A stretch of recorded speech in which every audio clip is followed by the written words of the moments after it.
keunggulannya, jadi sifat-sifatnya itu bakal seperti indukannya gitu. Betul. Terus pertama cepat berbuah, terus pohonnya tidak terlalu tinggi, eh,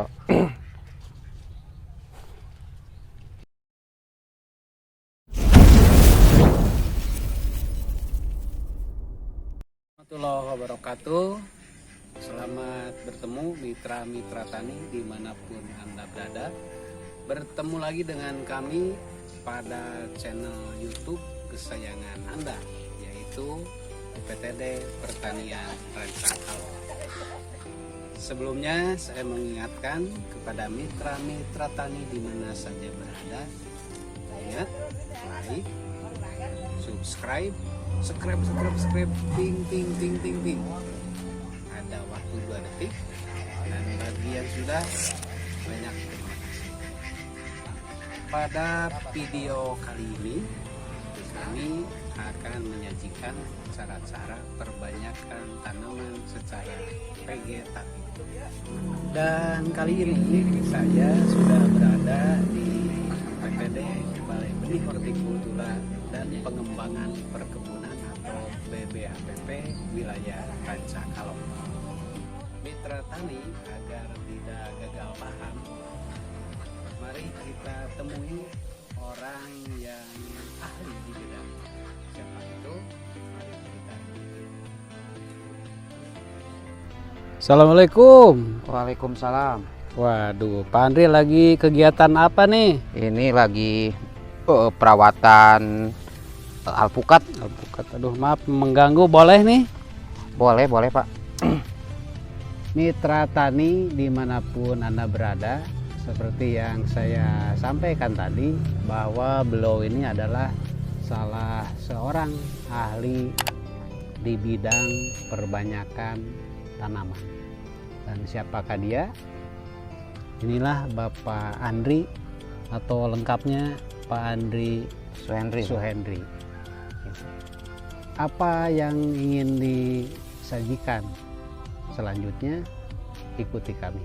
Mitra-mitra tani, Bapak Andri Suhendri ini, beliau selain sehari-hari sebagai petugas atau karyawan di Balai Benih ini, yang setiap harinya nanti mitra tani lebih tahu, beliau juga ada keahlian yang khusus atau di luar itu, diantaranya urusan dengan dekorasi. Beliau menyiapkan atau melaksanakan dekorasi panggung untuk hiburan, bahkan penyedia untuk hiburan atau seni budayanya. Salah satu contoh, Pak Andri ini sudah membawa Dinas Pertanian Kabupaten Sumedang dalam setiap event pameran selalu jadi juara. Siapa yang mendekorasinya? Beliaulah, Pak Andri. Baik mitra tani, dan biar lebih akrab saya panggil Kang Andri saja ya, nggak apa-apa? Nggak apa-apa, boleh. Malah tambah cakep kalau dipanggil Kang Andri, mitra ya. Begini Kang Andri, dalam keseharian Kang Andri ini biasanya salah satunya atau memang cuma satu macam itu perbanyakan secara vegetatif. Iya. Nah, apa saja biar lebih jelasnya untuk mitra-mitra tani, tolong disampaikan gitu Kang Andri. Baik. Untuk perbanyakan tanaman yang kami laksanakan di khususnya di UPTD Benih ini, Ya. yang pertama yaitu perbanyakan alpukat secara grafting atau sambung pucuk, dan berbagai varietas di sini gitu. Ada varietas Wina, Miki, terus Sindang Reret. Kami di sini melakukan dengan sistem sambung pucuk atau grafting gitu. Berarti satu sambung pucuk atau grafting. Terus ya. yang lainnya? Yang lainnya okulasi, itu tanaman jeruk. Oh iya. Kalau jeruk dengan sistem okulasi. Selain okulasi ada juga cangkok. Cangkok itu dari tanaman sawo. Iya.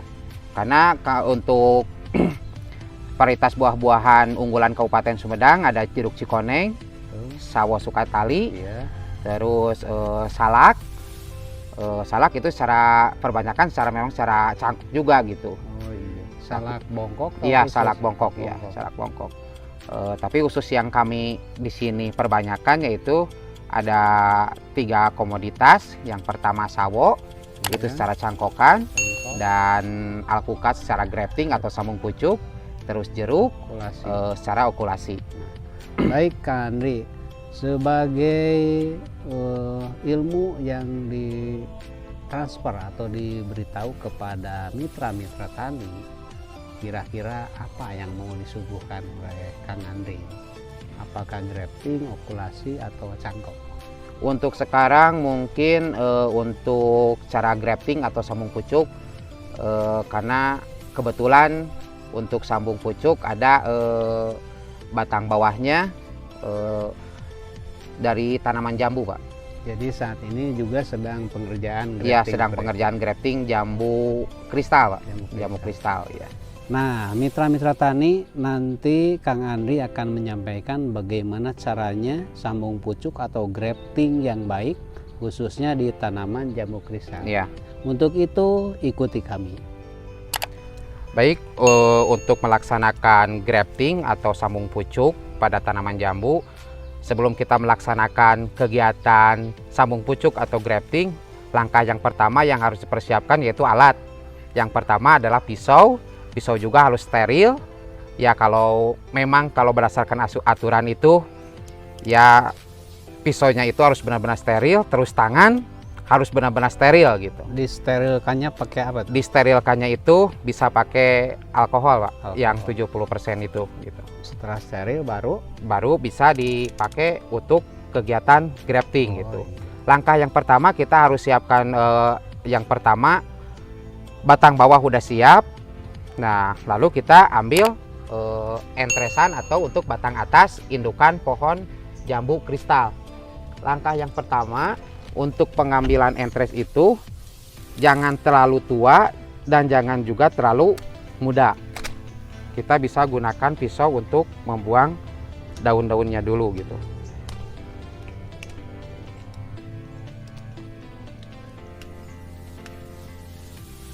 Kita buang semua daunnya.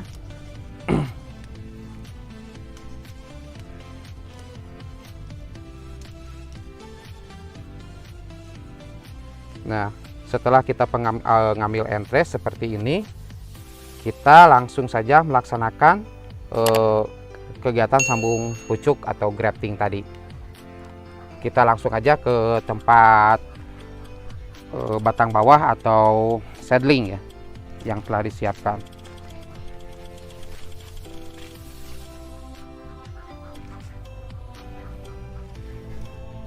Mitra tani, tadi persiapan diantaranya pisau yang steril dengan cara dikasih alkohol, kemudian ngambil entres. Sekarang ada batang bawahnya atau seedling. Mari kita ikuti bagaimana cara pembuatan. Ya, kita mulai saja untuk praktek sambung pucuk atau grafting pada tanaman jambu kristal. Langkah yang pertama kita wiwil, kita buang daun-daunnya dulu seperti ini.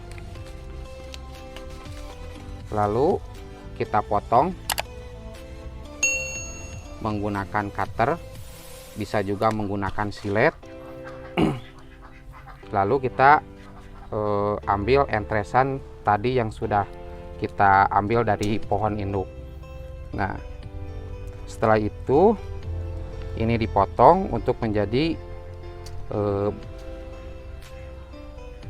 batang atas.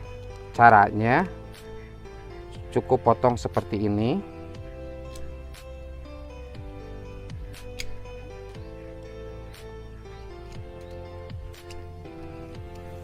Seperti baji atau kapak.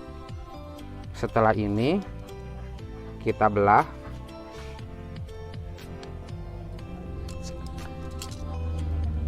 Lalu masukkan seperti ini. Setelah seperti ini, kita ikat dengan menggunakan plastik polivinil dengan ukuran 0,5 seperti ini, atau bisa juga pakai plastik buat wrapping buah gitu. Nah, lalu ini kan tinggal diikat seperti ini.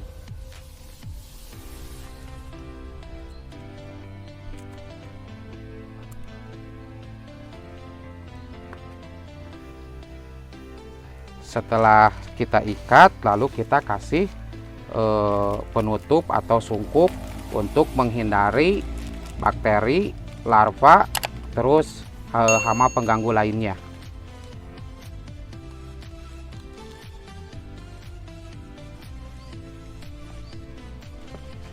Nah, ini Kang Andi. Sudah seperti ini berarti udah beres. Udah beres. Mitra Tani ternyata caranya sangat mudah, sangat murah dan cepat. Keuntungan dari ini apa kira-kira? Kenapa kita harus grafting? Nah, kenapa kita harus grafting? Pertama, biar kita mengetahui asal-usul jenis tanaman tersebut. Nah, terus tidak semua tanaman bisa di grafting. Ya. Seperti kenapa yang bisa di grafting itu tanaman jambu, alpukat, bisa juga diokulasi gitu. Ya. Keunggulannya, jadi sifat-sifatnya itu bakal seperti indukannya gitu. Betul. Terus pertama cepat berbuah, terus pohonnya tidak terlalu tinggi.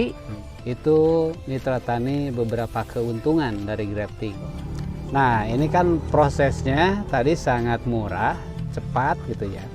Nah, setelah dililit tadi dengan plastik Polypanil. polypanil, ini berapa hari sampai tumbuh, kelihatan tumbuh? Ini untuk grafting atau okulasi 2 minggu Pak bisa tumbuh gitu. Ada tunas yang keluar dari Ya, batang 2 atas. minggu tumbuh, terus setelah 2 minggu bakal keluar tunas gitu. Jadi tumbuhnya itu 1 bulan udah. Terus bisa. ketika keluar tunas 2 minggu tadi, apakah sungkup tertutup ini dibuang atau dibiarkan dulu? Dibuang kalau udah keluar daun Pak. Oh iya. Kalau udah keluar daun baru dibuang plastik sungkupnya ini gitu. Berarti sudah keluar daun, berarti tumbuh dan aman. Aman gitu, Berarti Pak. jadi Ya, hasil grafting. Satu lagi nih Kang Andri, jarak dari batang bawah kemudian pas dipotong itu harus berapa senti atau meter barangkali? Nah, itu ada aturan tertentu Pak. Untuk grafting itu atau sambung pucuk, dari tanah ke yang dipotong itu ukurannya 30 sampai 40 cm. Tidak boleh kurang, apalagi Iya, tinggi. tidak boleh kurang atau tinggi. Kenapa gitu seperti itu? Kalau terlalu tinggi nanti kan ini sambung pucuk Iya. bisa mudah rebah gitu Pak. Terus kitanya harus pakai kursi, barangkali tangga ya. Iya, kalau terlalu gitu tinggi. Pak, terlalu tinggi. Nah, gitu. kemudian ini entres atau apa sebutnya? Entresan. Entresannya Entres. itu, nah ini kan tadi ngambil satu Iya. batang ini, kemudian dipotong, disisakan berapa senti? Nah, untuk pengambilan entres bisa saja 5 cm tergantung keadaan di lapangan. Kenapa tergantung ada ke lapangan? Kan pas keluar tunasnya ini ada yang 7 cm. Seperti ini kan 5 cm Pak. Tapi ini kan lebih dari 5 cm gitu. Itu bisa dibikin 2 atau cukup 1? Bisa dibikin 2 Pak. Bisa dibikin 2 gitu. Bisa dibikin 2. Terus hal yang lain nih Kang Andi, kan Kang Andi dari setiap hari atau mungkin udah beberapa tahun melaksanakan itu, ada nggak faktor kegagalan? Berapa persen misalnya? Itu faktor kegagalan itu paling 20% Pak. 20%. Iya, itu diakibatkan karena cuaca Pak. Kalau lagi hujan, terus karena entresan itu terlalu tua bisa gitu. Terus cara pengikatan tidak kuat Kurang atau tepat. kendor gitu, kurang tepat, bisa saja itu menimbulkan Menjadi kegagalan faktor, gitu. Ya. Pernah 100%? Jadi 100% pernah Pak. 100% itu kalau khususnya dalam tanaman jambu Pak. lebih Iya, lebih terjamin. iya bisa lebih jadi terjamin gitu. Dikira saya ini gara-gara ini bisa 100%, tapi bukan ya. Bukan, Berarti bukan itu Pak, bukan. skill atau kalian Kang Andi sendiri. Iya mungkin. Itu Mitra Tani salah satu tip yang disampaikan oleh Kang Andri, cara perbanyakkan vegetatif khususnya tanaman jambu, yaitu melalui grafting. Semoga yang disampaikan oleh Kang Andri kali ini bisa bermanfaat bagi Mitra Tani di mana saja berada, dan jangan lupa di like, di subscribe, ting, dan di share kepada Mitra Tani yang lain agar lebih banyak diketahui oleh mitra-mitra tani yang lain dan semoga bermanfaat. Terima kasih. Wassalamualaikum warahmatullahi wabarakatuh.